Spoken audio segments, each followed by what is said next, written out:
Hi friends, today இன்னைக்கு என்ன video பார்க்கலான்னா எறா குழம்பு தான் செய்ய போகிறேன். கருணக்கிழங்கு போட்டு எறா குழம்பு செய்ய போகிறேன். இது எப்படி செய்யலாம் பார்க்கலாம். சிம்பிளான டிஷ் தான். இது எப்படி செய்யலாம் பார்க்கலாம். வாங்க வீடியோக்குள்ளே போகலாம். ஃபர்ஸ்ட் கருணக்கிழங்கு நான் தோல் சீவிட்டு குட்டி குட்டியாக கட் பண்ணி ஒரு கழுவிட்டு நான் தண்ணி ஊற்றி வச்சிருக்கேன். இதை ஃபர்ஸ்ட் அடுப்பு ஆன் பண்ணி இதை வேக வச்சுக்கலாம். அடுப்பு ஆன் பண்ணி இதை வேக வச்சுக்கலாம். இது வேகிறதுக்குள்ள நான் புளி ஊற வச்சிருக்கேன். இதை நான் கரைச்சி எடுத்துக்கிறேன். புளி ஊற வச்சிருக்காங்க. நல்லா இப்படி கரைச்சி அதை ஃபில்டர் பண்ணி எடுத்துக்கணும். அதுக்கு முன்னாடி நம்ம கருணக்கிழங்கு வேக வைக்கிறோம்ல, அதுல கொஞ்சமா மஞ்சத்தூள் ஆட் பண்ணிக்கலாம். இதுல கொஞ்சம் ஆட் பண்ணிக்கோங்க. இந்த எறா நான் உரிச்சு வச்சிருக்கேன், கிளீன் பண்ணி வச்சிருக்கேன். அதுலயும் கொஞ்சம் மஞ்சள் போட்டு நல்லா அது கலந்து விட்டுக்கணும்.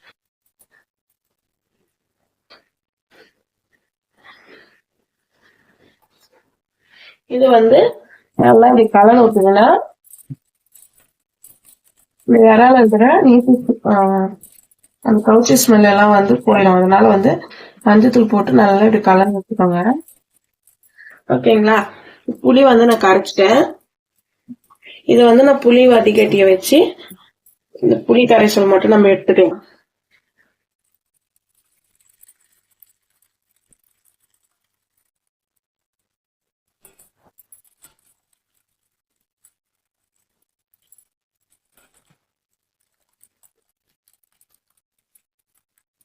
இப்போ இதை இன்னொரு வாட்டி கரைச்சிக்கலாம். நம்ம ஒரு 2 வாட்டி கரைச்சிக்கலாம். எக்ஸ்ட்ரா ஒரு வாட்டி நல்லா திக்கா கரைச்சிட்டு அதுக்கப்புறம் நம்மளுக்கு குழம்பு எவ்வளவு வேணுமோ அது நம்ம புளியில தான் கரைக்கணும். அதனால நம்ம புளி எவ்வளவு கரைக்கணுமோ அவ்வளவு குழம்பு தான் நம்மளுக்கு வரும். நான் கொஞ்சம் நிறையவே செய்யறேன். அதுக்காக ஒரு 2 வாட்டி புளி மறுபடியும் கரைச்சிக்கிறேன்.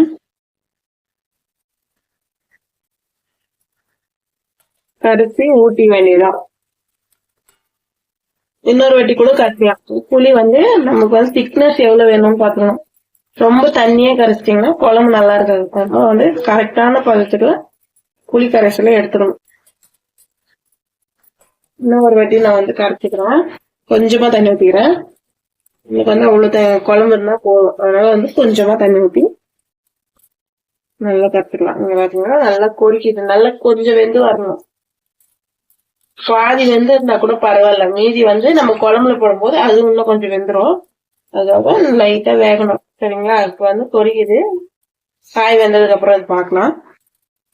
புளி கரைசலுமே நம்ம ரெடி பண்ணியாச்சு.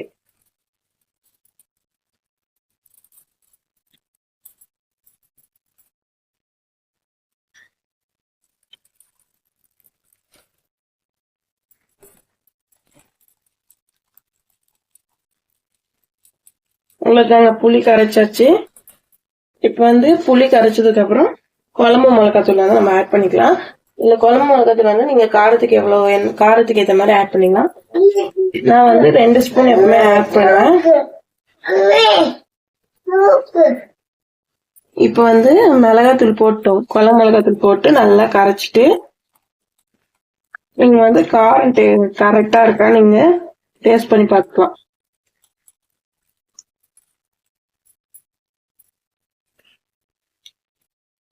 எனக்கு காரம் கரெக்டா இருக்கு.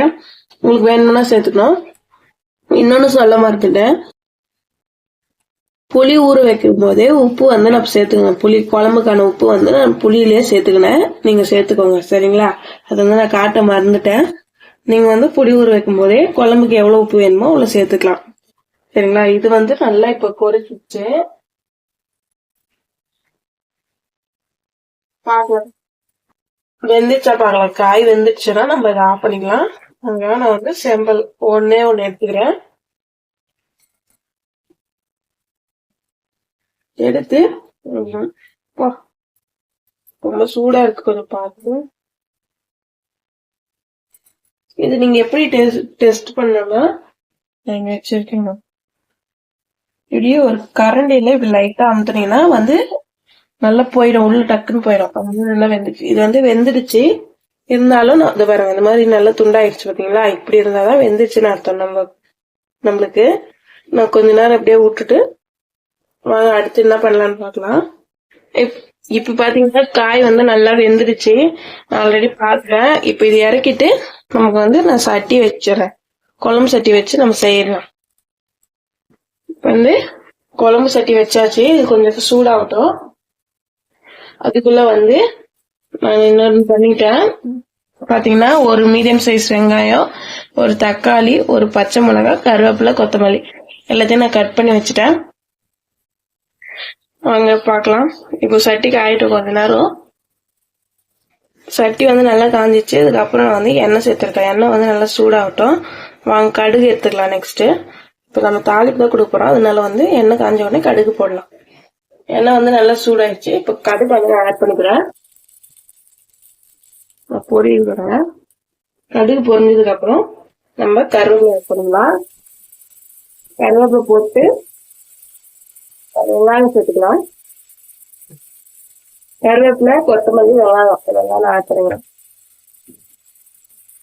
இது கூட வந்து ஒரு பச்சை மிளகாய் நான் கட் பண்ணி வச்சுக்கோங்க. அதையுமே ஆட் பண்ணிட்டு நல்லா கட் பண்ணுங்க.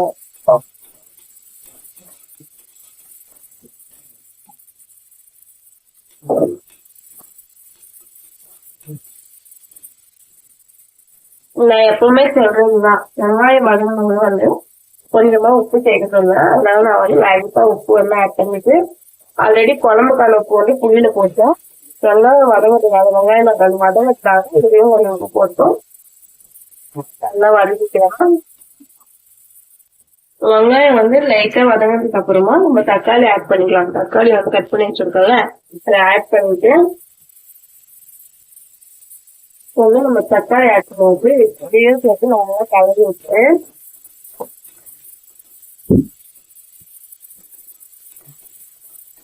நல்லா புகையா வருது. இது நல்லா வதக்கிட்டு நம்ம வந்து மூடி போட்டு ஒரு 2 நிமிஷம் மூடி வச்சுக்கலாம். ஒரு 2 நிமிஷத்துக்கு அப்புறம் ஓபன் பண்ணிட்டு நல்லா கலரி வச்சுக்கோங்க. 1 நிமிஷம் கழிச்சு ஒரு வாட்டி பாருங்க. லைட்டா காஞ்சி நல்லா வதக்கிட்டீங்கன்னா தக்காளி வெங்காயம் நல்லா மசிஞ்சு வரும். இந்த ஸ்டேஜ்ல என்ன பண்ணணும், நம்ம வந்து ஆல்ரெடி புளி கரைச்சி வச்சிருக்காங்க. இத வந்து ஒரு கலர் கிளறிட்டு நல்லா, ஏன்னா மிளகாத்தூள் வந்து அதில் நின்றோம். அதுக்காக இது வந்து கிளறிட்டு இந்த குழம்பு தூக்கி இதுல ஊத்திட வேண்டியதான். இது ஊத்திட வேண்டியதான். இத வந்து நல்லா கிளறிட்டு ஒரு மூடி வச்சு மூடிட வேண்டியதான். மூடிட்டு பொரிச்ச உடனே ஒரு ஸ்மெல் வரும். அதுக்கப்புறம் என்ன பண்ணலாம்னா அப்புறமா பார்க்கலாம். கொஞ்ச நேரம் மூடி வச்சிருங்க. கொறிக்கிட்டோம், அதுக்கப்புறம் காட்டுறேன். இப்ப பாத்தீங்கன்னா நல்லா குழம்பு கொறிச்சு வந்துச்சு. கொறிச்சதுக்கு அப்புறம் இறா நம்ம ஆட் பண்ணிக்கலாம். மஞ்சள் போட்டு வச்சிருந்த இறா வந்து அப்படியே ஆட் பண்ணிக்கிறேன்.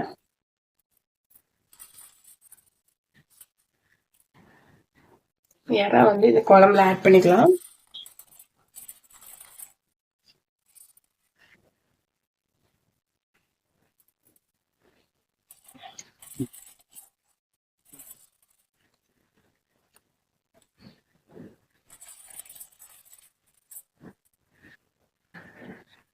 இறா போட்டு நம்ம வேக வச்சுருந்த கருணக்கிழங்கு இதுல ஆட் பண்ணிக்கலாம்.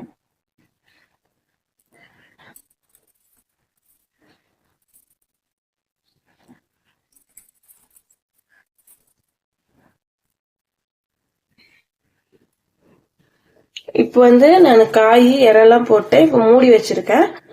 நல்லா கொறிச்சு சுண்டனதுக்கு அப்புறம் பார்க்கலாம். பாருங்க, இறா காய் எல்லாத்தையுமே வந்து நான் இதுல ஆட் பண்ணிட்டு நல்லா மூடி கலரிட்டு மூடி வைக்கிறேன். கொஞ்ச நேரம் நல்லா, அன்னைக்கு மீன் குழம்பு வீடியோ பார்க்கணும் தெரியும், குழம்பு வந்து கரண்டில ஒட்டணும். அந்த அளவுக்கு வந்து நல்லா காயணும். சரிங்களா? சரி, இப்ப மூடி வச்சிடலாம்.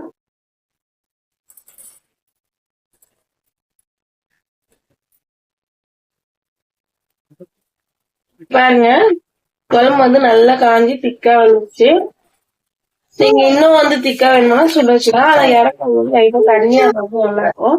இந்த மாதிரி காஞ்ச உடனே ஆஃப் பண்ணிட்டீங்கன்னா உங்களுக்கான சுவையான எறா குழம்பு ரெடி. கருணக்கிழங்கு போட்டா எறா குழம்பு ரெடி.